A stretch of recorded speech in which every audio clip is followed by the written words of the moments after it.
বিসমিল্লাহির রহমানির রহিম। আসসালামু আলাইকুম। প্রিয় শিক্ষার্থী ছোট সোনামণিরা, কেমন আছো? আশা করি তোমরা সকলেই ভালো আছো। eShikkhok স্কুলের পক্ষ থেকে তোমাদের সবাইকে জানাচ্ছি শুভেচ্ছা।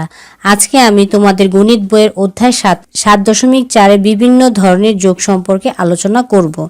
7.4 বিভিন্ন ধরনের যোগ। কোন কোন সংখ্যার যোগফল 7 হবে? খালি ঘরে কোন সংখ্যা হবে? সোনামণিরা, প্রথমে আমরা দেখতে পাচ্ছি 1 + 6 = 7। তাহলে এই অঙ্কটি কি আমাদের করে দেওয়া আছে? আমরা জানি 1 + 6 = আমাদের 7 হয়। বাকিগুলো আমরা এখন করি। এখন আমরা ছোট সোনামণিরা 4 + খালি ঘর = 7। 4-এর পর থেকে গণনা করে আমরা এই যে খালি ঘরটি রয়েছে এই ঘরে সেই সংখ্যাটি বসাবো। 4-এর পর থেকে গুনি 5, 6, 7। তাহলে আমরা কয়টি পেলাম? 1, 2, 3। তাহলে 3টি দাগ আমরা সংখ্যা 3 লিখি। 3। 4 + 3 = কত হয়? 7। 0 + খালি ঘর = 7। এখন ছোট সোনামণিরা, আমরা কিন্তু এর আগে শূন্যের যোগের সম্পর্কে ধারণা লাভ করেছি। 0 + খালি ঘর = 7। শূন্যর সাথে যে সংখ্যাই হোক না কেন আমরা জানি সেই সংখ্যাটি হয় 0 0। শূন্যর সাথে সংখ্যা আমাদের যেটা থাকবে সেটাই হবে। তাহলে আমরা 0 + 7 লিখতে পারি। 0 + 7 = 7। 5 + খালি ঘর = 7। এখন আমরা 5-এর পর থেকে গণনা করব। 6, 7। তাহলে কত পেলাম? 1, 2। তাহলে আমরা পেলাম 2। 5-এর সাথে 2 যোগ করলে আমাদের 7 হয়। 5, 6, 7। তাহলে 5 + 2 = আমাদের 7। আর কোন কোন সংখ্যার যোগফল 7 হবে? আসো করি। খালি ঘর যোগ খালি ঘর = 7। ছোট্ট সোনামণিরা, এই যে দুইটি খালি ঘর আমরা দেখতে পাচ্ছি, এখানে আমরা এই 7-এর থেকে ছোট সংখ্যাগুলো বসিয়ে সমাধান করব, 7 তৈরি করব। তাহলে আমরা এখানে কি লিখতে পারি? হ্যাঁ, প্রথমে আমরা 6 লিখি। 6 + খালি ঘর। এখন আমরা 6-এর পর থেকে গুনি 6, 7। তাহলে আমরা কত পেলাম? 1। এখানে আমরা 1 লিখলাম। 6 + 1 = আমাদের কি হয়? 7। এরপরে দুইটি খালি ঘর আবার রয়েছে। এখানে আমরা যদি 5 লিখি সোনামণিরা, যোগ = 5 + খালি ঘর = 7। এখন আমরা 5-এর পর থেকে গুনব। 6, 7। কত পেলাম? 1, 2। তাহলে এখানে 2। 5 + 2 = আমাদের হয় 7। এখানে আমরা লিখতে পারি 4। 4 + খালি ঘর = 7। এখন 4-এর পর থেকে আমরা গুনব। 5, 6, 7। কত পেলাম? 1, 2, 3। 3 পেলাম। তাহলে 4 + 3 = আমাদের 7 হয়। এখন আমরা এখানে 3 লিখতে পারি। 3 + খালি ঘর = এখন গণনা করি 3-এর পর থেকে। 4, 5, 6, 7। দেখো 1, 2, 3, 4। আমরা পেলাম 4। 3 + 4 = আমাদের 7 হয়।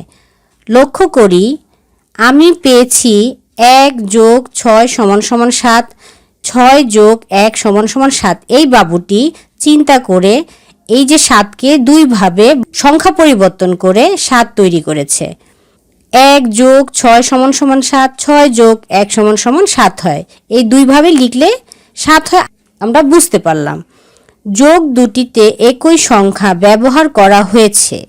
অন্য সংখ্যাগুলোতেও কি একই নিয়মে দেখা যায়? ছোট্ট সোনামণিরা দেখো, এই বাবুটি বলেছে যে যোগ দুটিতে একই সংখ্যা ব্যবহার করা হয়েছে। হ্যাঁ, আমরা কি বুঝতে পারলাম? এই দেখো 1 + 6 = আমাদের 7 হয়। আবার 6 + 1 করলেও আমাদের কি 7 হয়। এই কথাটি এখানে বলেছে। সংখ্যা বদল হোক আর পরিবর্তন হোক, উত্তর একই হয়। যোগের সংখ্যা দুটি বদল করে একই যোগফল পাওয়া যায়। 1 নাম্বার, 1 খালি ঘরে কোন সংখ্যা বসবে? 2 নাম্বার, 3 + খালি ঘর এর উত্তরের সাথে 6 + 3 এর উত্তর একই হয়। তাহলে ছোট সোনামণিরা, 6 + 3। 6-এর পর থেকে যদি আমরা গুনি 7, 8, 9। তাহলে 6 + 3 আমাদের কত হয়? 9 হয়। আমরা জানি 6 + 3 আমাদের 9 হয়।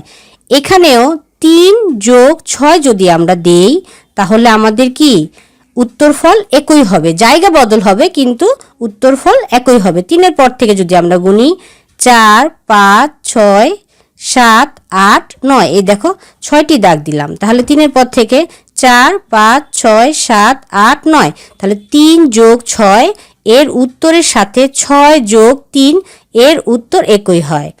3 নাম্বার খালি ঘর যোগ 2 এর উত্তরের সাথে 2 যোগ 8 এর উত্তর একই হয়। তাহলে সোনামণিরা 2 যোগ 8, আমরা জানি 2 যোগ 8 আমাদের 10 হয়। 2 এর পর থেকে 3 4 5 6 7 8 9 10, তাহলে আমরা কি পেলাম 2 যোগ 8 আমাদের 10 হয়। এখন এই যে খালি ঘরটি, এখানে আমরা 8 যোগ 2, 8 এর পর থেকে 9 10, তাহলে এই যে 2 8 যোগ 2, তাহলে আমরা কি পেলাম 10। তাহলে 8 যোগ 2 এর উত্তরের সাথে 2 যোগ 8 এর উত্তর একই হয়। তাহলে ছোট্ট সোনামণিরা আমরা বুঝতে পারলাম যে সংখ্যার স্থান পরিবর্তন হলেও উত্তর একই হবে। ছোট্ট সোনামণিরা 7.4 বিভিন্ন ধরনের যোগ সম্পর্কে আমরা ধারণা লাভ করলাম। তোমরা সকলেই ভালো থাকো, সুস্থ থাকো। আগামী পর্ব দেখার আমন্ত্রণ জানিয়ে আজকের মতো এখানেই শেষ করছি। আল্লাহ হাফেজ।